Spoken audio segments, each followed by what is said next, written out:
Scores again. Lytton Das is on fire. এবার যেন সব জল্পনা কল্পনা অবসর ঘটিয়ে এমনকি ভক্ত সমর্থকদের চমকে দিয়ে এবার যেন শেষ পর্যন্ত ফরচুন বরিশালে ভিড়িয়েছেন ডেভিড মিলারের মতো হার্ড হিটার ব্যাটসম্যানকে ফরচুন বরিশালে বড় ক্যাপ্টেন তামিম ইকবাল।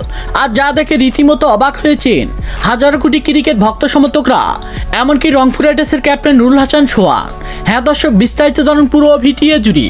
এবার 2025 সালে বিপিএল লিগে হার্ড হিটিং ব্যাটিং পারফরমেন্স এমনকি দুর্দান্ত বোলিং পারফরমেন্স করে টানা 6 ম্যাচে অবিশ্বাস্যভাবে ম্যাচ জিতেছেন ফরচুন বরিশালের মতো শক্তিশালী দল।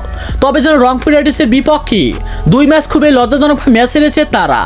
আর তাই তামিম ইকবালের কথা হলো যে এবার বিপিএল লিগে চ্যাম্পিয়ন ট্রফি তুলে নিতে হলে কিছু হার্ড হিটার ব্যাটসম্যানকে আমার ফরচুন বরিশালে ফেরাতে হবে।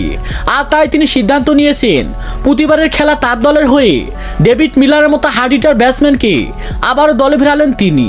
কারণ হচ্ছে গতবার বিপিএল লিগে দেখা গিয়েছে ডেভিড মিলারের মতো hard hitter batsman hard hitting batting performance করে অবিশ্বাস্যভাবে ম্যাচ জিতিয়েছিল ফরচুন বরিশাল দলকে। এমনকি শেষ পর্যন্ত দেখা গিয়েছে ফরচুন বরিশালের হাতে চ্যাম্পিয়ন ট্রফি তুলে দিয়েছিল এই ডেভিড মিলারের মতো হার্ড হিটার ব্যাটসম্যান। আর তাই তামিম ইকবাল সব জল্পনা কল্পনার অবসর ঘটিয়ে এবার যেন সবাইকে চমকে দিয়ে ডেভিড মিলারের মতো হার্ড হিটার ব্যাটসম্যানকে ফরচুন বরিশালে ভিড়িয়েছেন তিনি। আর যা দেখে রীতিমতো অবাক হয়েছেন হাজারো কোটি ক্রিকেট ভক্ত সমর্থকরা, এমনকি রংপুর রাইডার্সের ক্যাপ্টেন নুরুল হাসান সোহান। তামিম ইকবালের কথা হলো যে যদি ডেভিড মিলার আগের মতো আবার ওপেনিং পজিশনে হার্ড হিটিং ব্যাটিং পারফরমেন্স করে তাহলে যেন অনায়াসে ম্যাচ জেতাবে এবারের বিপিএল লিগেও। আর সেই প্রত্যাশা নিয়ে যেন ডেভিড মিলারের মতো হার্ড হিটার ব্যাটসম্যানকে আবারও আমি দলে ভিড়িয়েছি আমার দলে।